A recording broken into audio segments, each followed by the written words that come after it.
My name's Caleb. I'm going to bring you on a journey of about 24 books that I recommend to anybody. There's a bunch of different types here. We got sci-fi, we got fantasy, we got nonfiction, we got biographies, we got short stories. Stick around. Let's see if we can find one perfect for you. Let's jump right into it. The Hobbit and Lord of the Rings. This is actually 4 books. However, if you are going to just get into reading, right, and you're looking for a book for a recommendation, I would say this is great for fantasy. Just start with The Hobbit, though. Don't go Lord of the Rings quite yet, because if you don't necessarily like The Hobbit, you probably won't like Lord of the Rings, but it is a smaller sample size and it's a little bit easier for you to digest. It's still a really awesome story. It has everything that you'll find in Lord of the Rings, and it's like the prequel to it, so it'll kind of give you a little backstory as far as what you're going to find in Lord of the Rings. I definitely recommend it. One of the best fantasies of all time. Some people put it as their number one. I don't know if it's my number one, but I definitely think that it's in my top 3 for sure. I just think that it has so many great points in the story that are found in every other type of fantasy book that it's impossible not to like it, because it's like the grandfather of every single book that you like now that's out in modern fantasy or any type of genre for fantasy for that matter. This is basically where it started out, is Lord of the Rings. So you have to give it up to Tolkien. He is a GOAT. Harry Potter, another series here.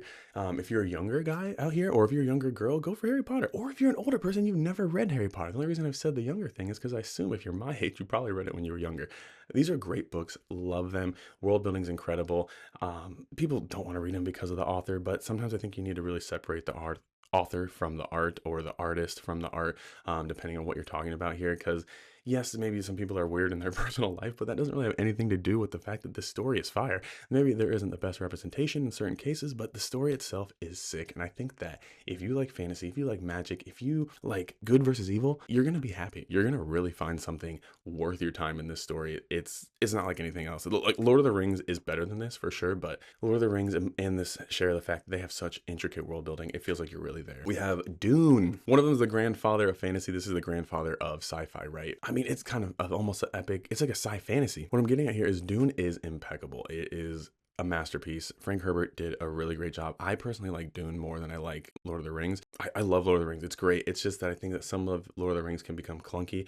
When you read Dune, you're going to find that the prose and the way that Herbert is able to express himself, and the way that he has this story set up, and the little anthologies that are kind of intermittently thrown through the story, where it's like not necessarily, part of the direct story we're looking at, but it's like the history being thrown at you through different ways, was the first time I was experiencing a story like that.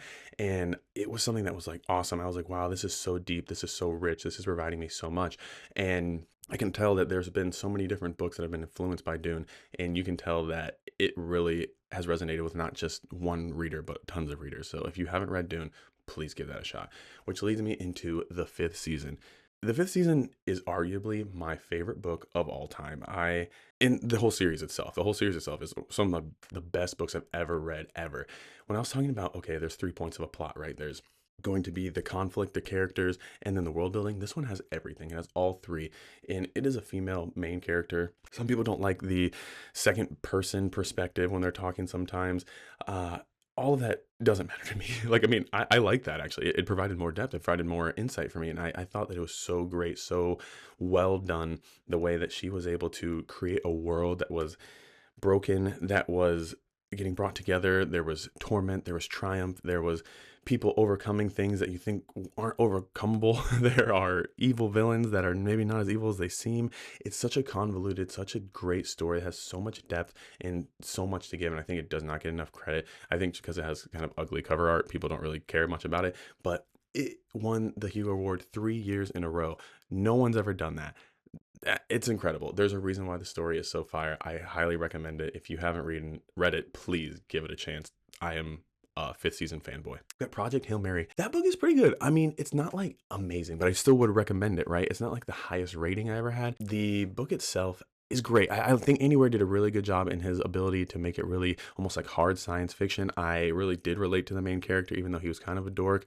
I like the story of who and what he becomes in space and what he's able to accomplish on there. The only thing I would say is, if you're gonna read this book, don't watch the movie, because it's gonna ruin everything for you. Or maybe you should, because if you're gonna watch the book, then you can really get a better understanding of it if you read the excuse me, if you were gonna watch the movie, then definitely read the book because the book is better than the movie. Even though I haven't seen it, I just truthfully believe that for just about everything. Andy Weir did a great job. I know he did a lot of research for this book. It seems very accurate in my opinion, and but I also just don't agree with maybe how the story ended, and that maybe left a weird taste in my mouth in the sense of, hey, do I like this book as much as I thought? And it's because I think maybe I disagreed with what the protagonist ended up doing. But that doesn't mean it's not a good story, and it still lingers in my mind, and I think that's one of the main reasons I still think you should read it. Mistborn. Oh my god. I actually, the more fantasy I read and the more stories that I come across, the more I realize that Mistborn is better. It is way better than I thought. I gave it originally an 8.5 on one of my first reviews on this channel, and I think that I need to go back and change that. I think it needs to be a 9 because every other fantasy story I read really does not compare it to Sanderson. They pale in comparison, I should say. They don't even come close. He is able to capture all three of the things that I said are most important in a story, and his plot, his characters, his world building is just a leg and an arm and shoulders and everything above the competition. He is sitting there at the top of the mountain for fantasy. He's the king of fantasy, I would say, currently. No question about that. So if you have not read Mistborn, all three of those first books are incredible. Love them. American Gods, Neil Gaiman. American Gods is sick. That is one of my favorite books of all time. That story is so intricate. That story is so deep. There's so much mythology. There's so much character development. There's so much richness and allegory and references and literary devices. I mean, he went to the next level with that story. It is incredible. If you have not read American Gods, please read it. And if you haven't listened to it, I mean, the Audible is amazing too. I know people are all against Audible now, but it, whatever your source is, try to get it consumed because American Gods is amazing. They have a full cast production on Audible, which I'm not saying this is an ad for them, but it was really a pleasure and a joy to listen to. I can tell you that much. I have Malcolm Gladwell, right? It's not a book, that's an author. He's written Outliers, Tipping Points, all sorts of different books, right? Those are some of the main ones that I just came off the top of my head. There's Talking to Strangers. There's a bunch of different. He does a revisionist history. It's a really cool podcast. I think that if you like history, if you like maybe psychology, sociology, if you like the understanding of people and what's going on around you and how everything makes sense and why it makes sense, this is a great kind of genre to get into. It's not necessarily self-help. It's kind of just nonfiction, right? I do think it's really interesting. I think it has a lot of weight in like reality in the sense that if you read this book, you're going to be able to see through maybe some of the facades that you see around you. Like maybe not everything is as clear cut as you think it is, or maybe it's not as much luck. It's more about necessarily what's happening behind the scenes. And he's really great at explaining that and making it actually sound like fiction, even if it's not. Another nonfiction book. I promise you, I'm more of a fantasy guy, sci-fi guy, but I want to get these ones on here too because everybody has different tastes, right? So we have Unbroken, which is a biography written by Laura Hindenburg, I believe, and it is about Louise Zamperini. It is one of the most motivational, sweet stories that I have read in a long time. It has so much. You would think it's a fake story, what's happening to this guy. And there's a movie based upon this book, and Angelina Jolie is the one I think that directed it.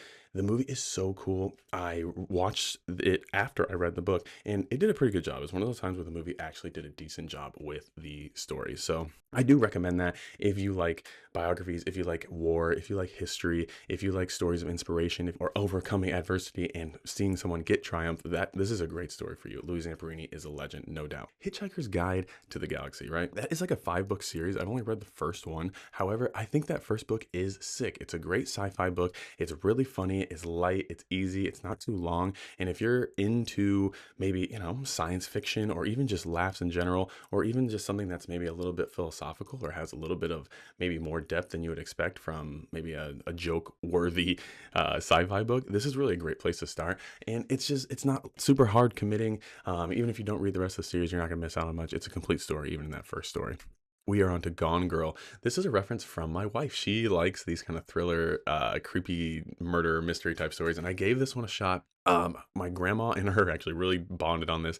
My grandma is the reason that we have this book channel. She is my like progenitor of book love, basically. She is the roots of the tree that grew into my love for books, right? She is amazing. She is an amazing person, and I love the fact that she sent me so many cool books when I was a kid, and I'll go into that story a different day. But Gone Girl, it's a murder mystery, basically. I actually saw the movie before I read this book. The book is way better. The movie is not bad though. Ben Affleck, shout out to you, big dog. The Gone Girl book is so interesting. It keeps you on the edge of your seat. It's a lot of twists, a lot of thrills. Really interesting book if you are into like thrillers and maybe girl murder. We it sounds weird. I don't mean like girls getting murdered, even though a girl does get murdered in that book. But I mean, I feel like it's kind of like a girl themed book because it's not that written by a girl means it's girl themed. So I read tons of books written by women. However, I'm just saying this book has more of a feminine like thriller tone, and I just think it resonates with them a little bit more than the average guy. However, if you want to put yourself in those shoes, which I think literature is all about and reading is all about, give it a shot. I think it was still a great book, even though I am not a girl. The Devils by Joe Abercrombie. Just finished this book, loved it. Joe Abercrombie is a G. He has great character development. He knows how to really get characters to mean something to you, and these characters actually have weight. Their conversations mean something. You're invested. You want to believe that something good will happen to them, or if something bad happens to them, you're kind of like, oh my gosh, can't believe that happened. But the story itself is, it's rich. There's not a whole bunch of world building, but he doesn't need it to be, because the level he goes to for creating the action sequences, for getting the plot to progress through what you think the characters should be doing, what they aren't doing, like how they talk to one another, it's actually engaging. It's funny. I thought that it was a great book. It was for my first time being exposed to his writing style. I was really impressed. Some people may have other things to say, and I'm going to read his other series, The Blade itself, because I think that sounds awesome. And I know he has another one too, but what I'm getting at is The Devils was awesome. If you haven't read him before, or you're not really familiar with fantasy, or you don't know anything about grimdark, give this a shot. It was my first time really for all three of those things, and I loved it. Alrighty, we're halfway through this list of 24 books I would recommend. Maybe you don't like fantasy, maybe you don't like sci-fi, maybe you don't like nonfiction, but I got a little bit of something for everybody here. Maybe you want a short story, right? We got a couple of those in here as well. So stick around and let's see what we can finish off with this list. So Can't Hurt Me by David Goggins. That book, it has a lot of probably connotation that goes along with it. If you know anything about David Goggins, right? He was an internet sensation for a good hot minute there. However, I read this book before he was really like incredibly popular online. I was recommended it by this older guy that I'm friends with. He has helped me out a lot at my old part of my life, basically, when I was more of a younger man. And he was a really cool influence, and I thought he was a nice guy. And he really helped me kind of get to be more of a man in my life, right? And not necessarily because he's all this big, burly, never get hurt, nothing like this happens. But he was, pretty tough. He was an example of like how you should act as a guy. And I think that kind of helps me with my recommendation for this book, because it's like maybe that has to do with how I felt when I got the book or how I read the book. It kind of has to do with the guy that recommended it to me. Shout out to Tony. Anywho, book is pretty good. There's a lot in it, right? His story is kind of sad for sure. There's a lot of different stories like this where you kind of follow a character that was treated so poorly in their life, and somehow they're able to just overcome this and become something great in whatever sense that you're gonna depict what greatness is. He has accomplished quite a few things, especially from his beginning. So it's one of those things where I also resonate with it, because I really truly believe in the saying, it's not how you start, it's how you finish. Next is The Stand by Stephen King. Oh my gosh, I'm not even done with this book and I'm recommending it to people. This book is incredible. This is one of the best books I've ever read, no questions. It has some kind of weird profanities occasionally from the characters in the book, because it's like the setting and the time frame. So maybe they're saying things that are not quite PC, right? They're not quite PC. However, it's all right. The book itself, in all of its glory so far, is really great. And I'm probably only like a third of the way through.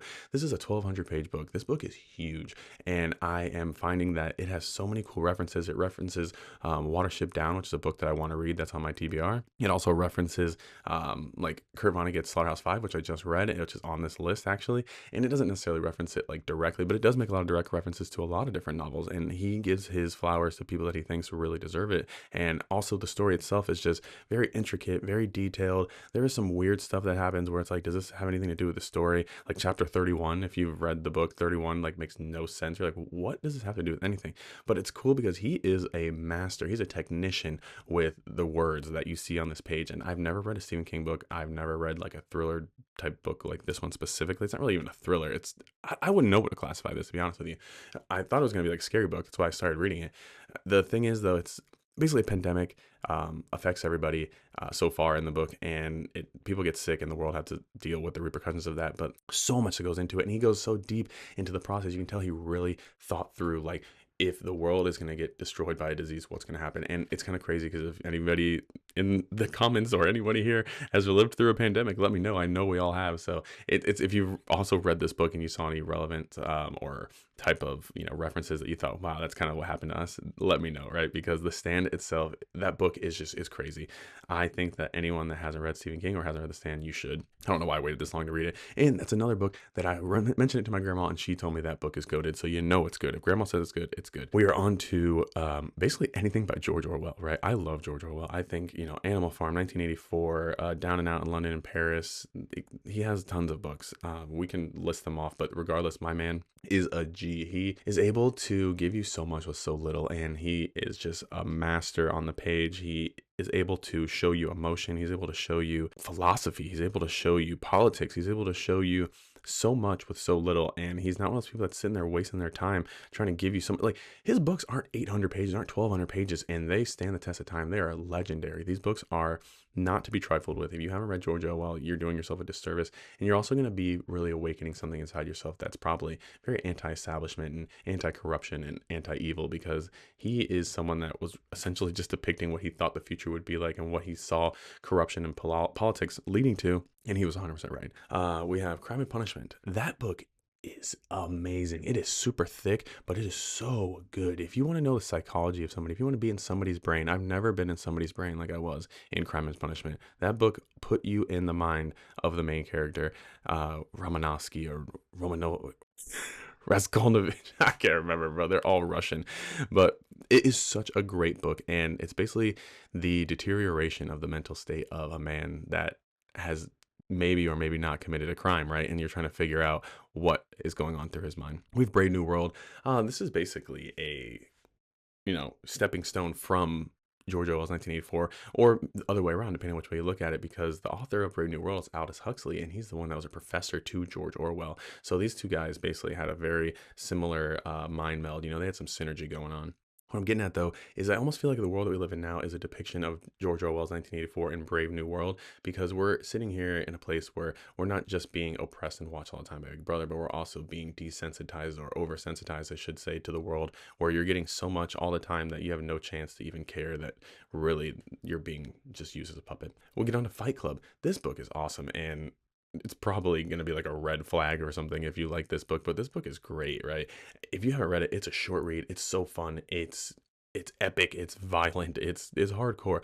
Chuck Palahniuk did a great job with the book. I think if you have not read it, you need to read it, because it's so little, it's nothing, and it's going to provide you with so much. It's like the return on investment is through the roof. Like, if you haven't already, invest in Fight Club. It's great. Slaughterhouse-Five, I just did a review on this book, and this book is great. Kurt Vonnegut is a legend. He is definitely one of the most goated writers that I've seen, because the way that he's able to depict stuff in such simple and digestible and approachable prose that you're able to still see the art in what he's trying to say, and tell that there is pain in sorrow, but still humor in what he's trying to communicate to you in such little words. I was really impressed with that. There's not many authors that can do it like he can. We have Ender's Game. Everybody loves Ender's Game. I read that when I was a kid, and then I reread it recently. And basically anything on this list I've read within the last probably 2 years, I would say, because otherwise I would say I'm not really familiar enough with the work in order to recommend it to you, because I feel like once I get too far away from it, sometimes it's hard for me to recommend it to you, because I'm like, maybe I just don't remember it quite well enough, and the recency bias has worn off, but also maybe my memory has faded. Even though I have a pretty good memory, I just would rather be able to tell you, because there's other books like Animal Farm and Lord of the Flies and things like that that I want to recommend to you guys, which I think are great, but I haven't read them recently, so I can't necessarily say that they hold up or are, have stood the test of time in my mind, at least. Ender's Game it's a great book. I really like it. It is more of a YA novel, but it doesn't mean it doesn't have a lot of great concepts for adults too. I think that I want to read the next installment of Ender's Game, just like I want to read the next installment of Dune too. And I feel like there is some crossover, not necessarily between those two in the sense of like the story itself, but the fact that they have kind of a similar theme. They're both in space, and you're kind of dealing with a child that's going through a coming of age, and you're kind of following him and seeing the repercussions of making decisions in life, right? And it's not easy, and if you've ever grown up, you probably understand that. We go to Bloodchild, right? I have 2 short stories coming up here, right? So, like, collection of short stories, because Bloodchild is a specific short story, as well as Exhalations. Bloodchild is by I'm having a mind blank. I can't remember who Bloodchild is, but Octavia Butler. Octavia Butler wrote Bloodchild, and this is a incredible short story. That the specific one, Bloodchild, is very. It's like visceral. It feels very. It's too real, almost like if you really have ever had a child, or if you have seen someone go through childbirth, or if you have ever loved someone, or if you really had a feeling of like despair and inability to escape while also understanding maybe the complicated gray nature of things that aren't so black and white. This short story encompasses all of that, right? And that's the crazy part about a short story. It can be so small and still have so much, significance and so much weight. I think that the density of Bloodchild is really there. The other books in the story are great too. There's some that are interesting. They're all kind of creepy, right? It kind of really would be a good spooky read. Bloodchild's basically like just sci-fi horror themed short stories that go from mostly female characters that kind of have, and there's like sacrifice all the times, and there's kind of violence, and there's kind of goriness, which is cool, but it's great for Halloween time, maybe not good for all the time. Exhalations is like sci-fi, sort of basically Black Mirror-esque. There's a couple really good short stories in there, and I like one specifically. I think it is Exhalations, but it might be a different one, but regardless, there is so many cool references that I think that were either like inspiration from Black Mirror. Black Mirror took them from there. Regardless, if you haven't read Ted Chiang's short stories, they're awesome. They really depict like the moral and philosophical nature of using like technology and sci-fi, and like what can come of us. And like he also is interested in the psychology of things, as so is Octavia Butler. So great books. John Scalzi writes this story for Audible. It's called The Dispatcher. I don't know if it's only Audible. I think it is only Audible available. However, it's a really cool story, and it's about basically people can't kill people or can't commit crimes, and so he has to do the killing himself. He's the dispatcher. It's a really cool story, and there's a lot that goes into it. But it's a quick listen, and it has a really interesting concept that I think most people would really like. It's action, it's funny, it's quick, it's a good time, it's witty. I think that he did a great job with that. Calculating God. I read this book, and it is like an older sci-fi book. However, it is about aliens coming to Earth and proving to humanity that God exists and what goes along with that. There is an interesting main character. He's relatable. He is real. The aliens that come to Earth are super cool. The story itself is deep. It's emotional. It's thought provoking. There's a lot that goes into this story, and I think that it was an awesome read. I highly recommend that. I don't think anybody really talks about it because it's kind of an older book, but I definitely think that if you have not read this, it's worth your time. I'd say maybe go through some of these other ones first, warm yourself up, and then get to that. But that is a great book. All in all, thanks for sticking around for 24 book recommendation. Like that was awesome. These are a lot of the books that I really love. I want to tell you about the 13 books that are on my TBR, and then I have 8 books that I really wouldn't recommend, but I'm going to do that on my next episode. Thank you so much for watching. It was a pleasure hanging out with you guys. Please subscribe, please like, and I'll see you guys next time.